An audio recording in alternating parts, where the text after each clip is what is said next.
Today I will be talking on the Boxer Rebellion, which is also known as the Iho Tuan movement. It took place in 1900, but actually it started a bit earlier, and it continued up to 1901 when a protocol was signed.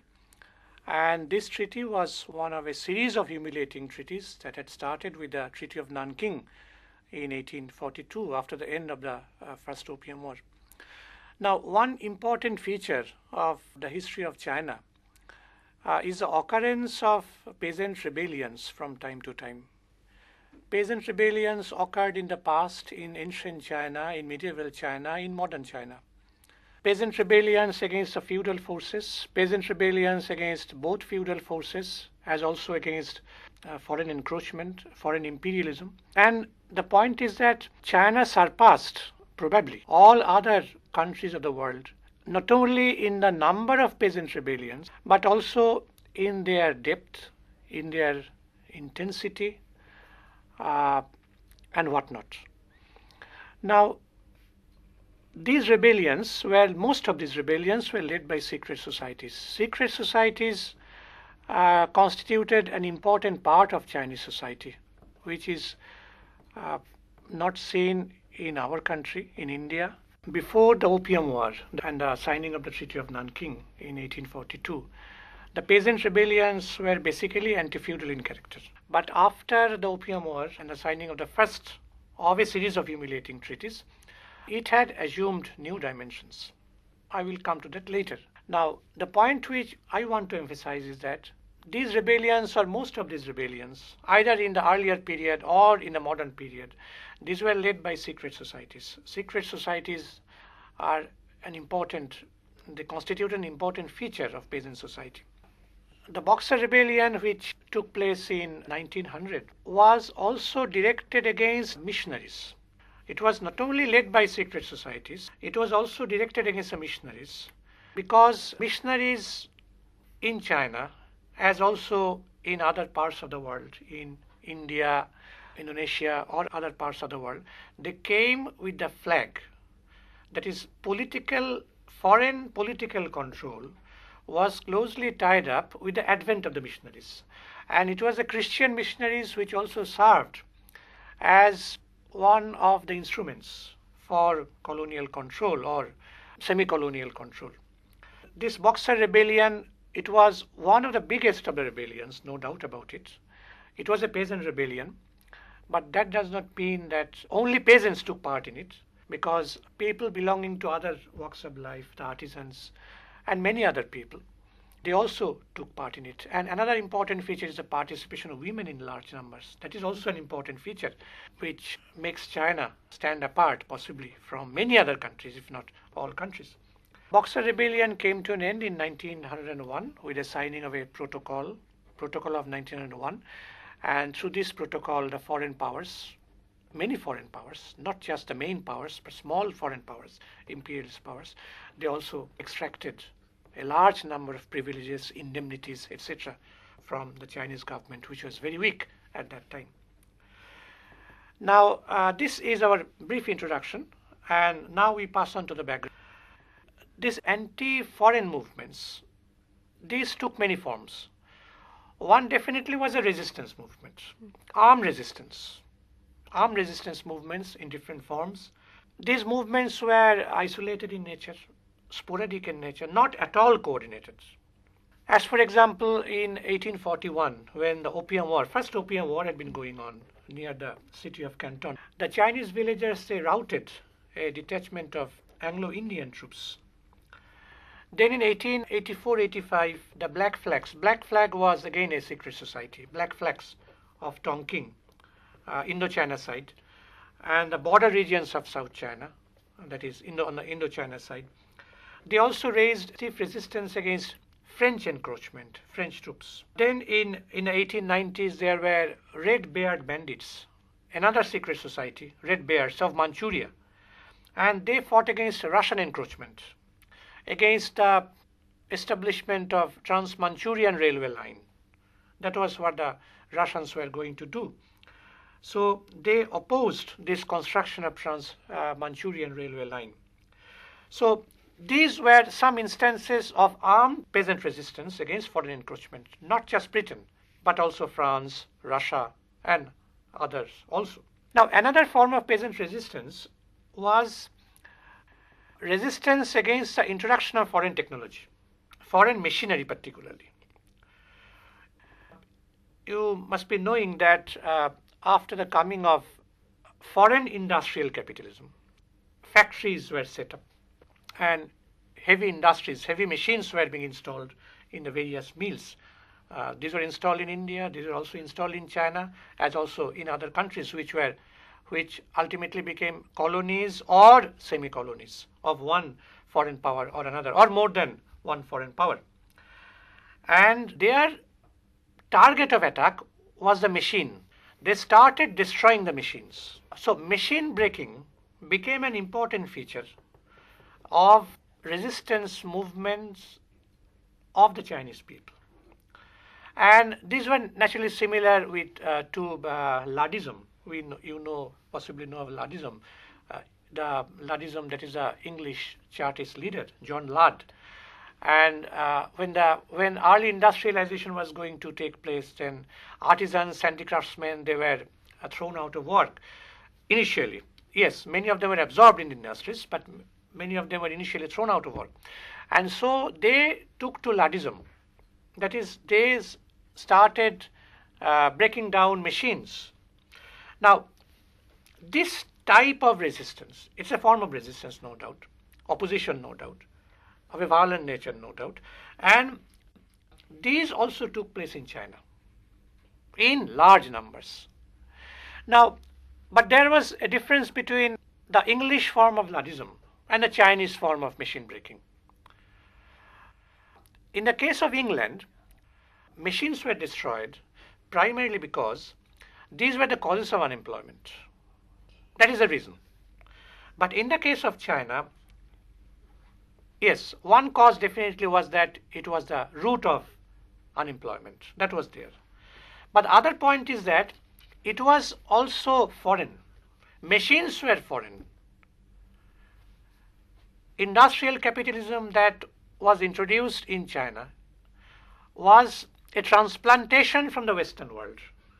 It was not the product of the indigenous evolution of Chinese society. So it was a transplantation from above. And they were foreign. And so the Chinese people opposed it, not just because they were causes of unemployment, but also because these were foreign. So it was in that sense a nationalist, or what historians call a proto-nationalist. That is the beginning of nationalism, not total proto-nationalism. Proto-nationalist resistance, proto-nationalist response to foreign encroachment. And in fact, a large number of machines, spinning machines, weaving machines, which were set up by the foreigners, both in the urban areas and also in the rural areas. These were being destroyed near Canton as also in other places. So that was one point. So we have two types of resistance. One was the armed resistance against foreign troops, and second was again resistance, mass resistance, violent resistance against introduction of foreign technology. Why were the secret societies and the peasants, what was the connection between them actually, and why did the secret societies fail to give any organized leadership to the anti-foreign movements, which you tell were very sporadic and isolated in nature, very unorganized or disorganized, so as to say? Why is it so? Now, as to your first question, that is the relationship between the peasants and the secret societies. Peasants reacted to feudal oppression in different ways. Some there were lower forms of movement, higher forms of movements also. And one of the forms of the movement was to leave the village, go to the mountains and jungles. And in fact, mountains and jungles formed places of refuge for all outlaws of China, quote unquote outlaws of China. In this way, they were forced to operate in a clandestine manner because there was no other way. So they became part of secret societies, and secret societies were based in the rural areas. Also, there were secret societies in the urban area. So it was this feudal repression that forced them to operate in a clandestine manner. In this way, at some point of time, secret societies were formed. This was the relationship between how they joined the secret societies. Second part is that peasant rebellions were sporadic in nature, and there was lack of coordination. But it is not true for all, because in fact the Taiping Rebellion which preceded it, that is 1851 to 1864, that is a long period of time. It was one of the greatest peasant rebellions, coordinated peasant rebellions. And the Boxer Rebellion, they also had their spheres of influence in many parts. Coordination also means that there should be a common program, political ideology, etc., which was not entirely there at that time. So that could be one of the reasons why they lacked coordination, though sporadic movements were there. Greater movements were also there, which were not that sporadic in character. From the second half of the 19th century, foreign missionaries, we have pointed out earlier that flag and political control, these were tied up in the case of China as also in other parts of the world. Now, foreign missionaries started penetrating into China, setting up their mission buildings. They were forcing Chinese people to become converts. They were kidnapping Chinese children and converting them into Christianity. Now, these things have been going on from the second half of the 19th century, and naturally these were very much detested by the Chinese people, no doubt about it. And Chinese sources, the historians of China, they mention many people, as for example Timothy Richard of Britain, Gilbert Ride of USA, Alphonse Favier of France, or Anzar of Germany. Now these people, they were the leaders according to the Chinese. They collected intelligence about various localities. They also forcibly seized farmland. They put pressure on the law courts to give verdict in their favor. They also bought over gangsters to bully the people. It was in this way the missionaries, all of them were missionaries, they were for propagation of Christianity. And it was in this way that an antagonism, sharp antagonism developed between the Chinese people and the foreign missionaries. And naturally, the Chinese people protested. They responded in their own way. And in fact, after 1840, various incidents involving missionaries came into focus. As for example, there were attacks on mission buildings. There were manhandling of Chinese converts. In some cases, there were killing of foreign missionaries, those whom the Chinese people regarded as the most oppressive. They were even killed. And these took place in the Yangtze Valley in many regions. And here, local gentry took an active part. Local gentry were very much anti-foreign. Then secret societies, we have already pointed out the role of the secret societies. All of them were involved in these anti-Christian outbreaks. And these had been going on right from the 1860s and continued in the next decades also. Now that is one feature. The other point is that was also the period when capitalism had already reached its highest stage, the stage of monopoly capitalism, which Lenin described as the stage of imperialism. And during that stage, capital was being exported to China. In the earlier phase, we have the export of commodities from abroad to China. Now, along with export of commodities, we have also export of capital. That was the main feature of the third stage of the development of capitalism. And along with it, China was being divided into spheres of influence. China was being sliced up into different areas, each under the control of one foreign power. Britain here, USA there, France there, Italy there, Germany there, Belgium there. It was Japan at one point of time. Japan also entered. So these things had been going on, and the historians say that China was like a watermelon, which was being sliced up into different principalities, different spheres of influence. Another important point is that 1894-95, that was the year of the Sino-Japanese War. Sino-Japanese War and the signing of the Treaty of Shimonoseki, when another humiliating treaty which China was forced to sign. And to pay off the war indemnity, China had to procure loans, again from foreign countries. To pay off the indemnity, amount was huge. To pay off the indemnity, they had to procure loans from Russia, France, Austria, Germany. So, and in this way, foreign powers also exerted more and more influence because they were the creditor country. So they exercised more and more influence on the Chinese people, on different parts of China. And what we find is that from 1895 to 99, violent incidents started to take place in large numbers in the villages as also in the towns. Yes, there were attacks on mission buildings, attacks on the Chinese converts, no doubt. But side by side, there were other problems also. Feudal problems also. Banditry was one. Banditry. Banditry was another important feature of Chinese society. Banditry comes from the word ban. From ban, we have the banditry. The state is imposing ban on someone. So they are bandits. That is how the word bandit emerged. It came into the English vocabulary. And side by side, as a result of the Sino-Japanese War, and as a result of the fact that more and more indemnity was to be paid to Japan, so more and more taxes were imposed on the people. So general crisis was there, and general crisis was mixed up with this specific crisis, which was emerging after the Sino-Japanese War and the signing of the Treaty of Shimonoseki. Now, it was in this way that the missionaries and the foreign powers, they intermingled. Their interests intermingled. So mission buildings were started, set up to propagate Christianity. And all the foreigners were Christians. Most of the foreigners were Christians. So it was in this way that their interests coincided. One important point is the increase in population in China. Increase in population from 1750 to 1850. More than doubled, 80 million to 430 million during this 100-year period. Then it came down because of the peasant rebellions, because of death.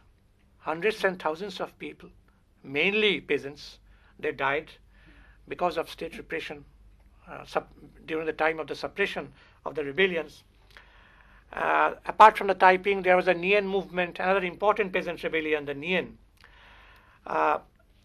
And side by side, there was a concentration of land in fewer and fewer hands. So it was the landlords who grabbed land. But the point is that even though there was an increase in population, there was no increase in the quantity of cultivable land, because cultivable land was hardly available. So it means that there was more intensive cultivation and dispossession, the emergence of landless peasantry in all parts of China. There was a floating population, homeless population throughout the country. It was this homeless population, one part of which they joined mercenary soldiers under the landlords. And the other part naturally became outlaws. They became rebels.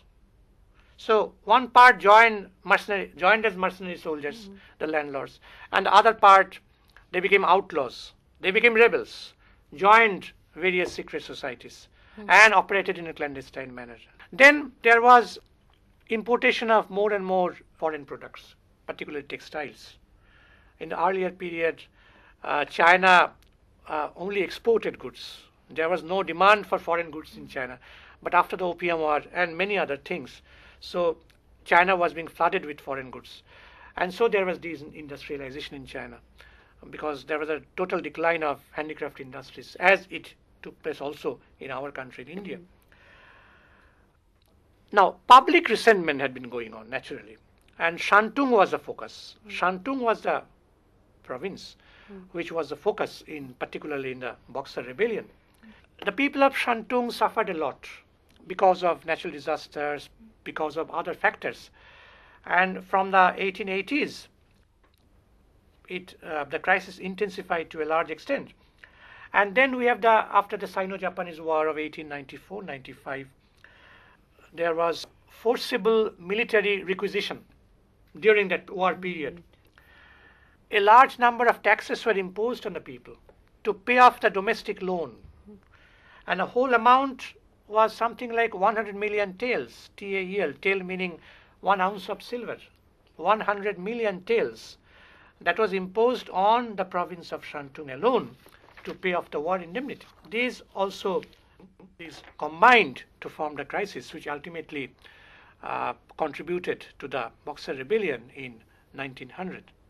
Sir, due to this foreign aggression and the foreign control over China, the peasants and the handicraftsmen, they all suffered. What was the role of the feudal lords? Actually, the Manchu rule was a feudal rule. And it was very weak, and it had already succumbed to the pressure of the Western powers. So they actually were in alliance. They were submitting to the dictates of the foreign powers. So they were more pro-foreigners than pro-Chinese people. Boxers were also known as Ihotuan, as we have pointed out at the outset. From the very late 19th century, as we have pointed out, incidents had been taking place concerning the missionaries, and people were getting organized against foreign encroachment in various ways. And there was one society which took an important role, that was called the Big Sword Society. Big Sword Society, Chinese Ta Tao Hui. Ta Tao Hui is the Chinese name of the Big Sword Society. It was again a secret society. It organized people in many areas, many counties. But another society which played the most prominent role here was, of course, the Ihotuan, or the Boxers. In English, it is translated as Righteous and Harmonious Fists, or Righteous and Harmonious Militia. And this society was active in Shantung. It was also active in other areas. And there was an element of mysticism in it. They practiced boxing. They also practiced oath-taking, taking of oaths. They also believed in the use of charms. They believed that when you use charms, when you take charms, then that would make you invulnerable. So you can stand up to the challenge of the enemy. So there was a medieval element in that, in all those things also. Another point is that women, I will come to women later in more detail, not today. Women also took part in large numbers. And in fact, there were separate detachments of women depending on their ages. Age 12 to 18, then middle-aged wives, older wives, then widows. We have the red lantern, blue lantern, green lantern, etc. And it of course, apart from the number of peasant rebellions, the participation of women in large numbers in all these peasant rebellions is also another important feature. And these Boxers they adopted a slogan, that raised a slogan, which was very popular at that time. And that was exterminate the foreigners. Down with the foreigners, exterminate the foreigners. It was clearly anti-foreign in overtone. It became the rallying cry for all those who definitely stood against foreign encroachment. And apart from anti-foreign aspect, it had also an anti-Manchu aspect, because many of them felt that Manchu ruler, the Qing rulers, they had their interest intertwined with the interests of the foreign powers. They were very weak. They were submitting to the dictates. So dictates of the foreign powers. So this Boxer Rebellion, which formally started in 1900, it was also anti-Manchu in nature. That aspect may be secondary, but that was another aspect. The primary aspect, of course, it's anti-imperialism or anti-missionary. And we have pointed out that missionary activities were very much tied up with foreign encroachment, imperialist control over China. So one cannot separate missionary activity from imperialist encroachment in various forms.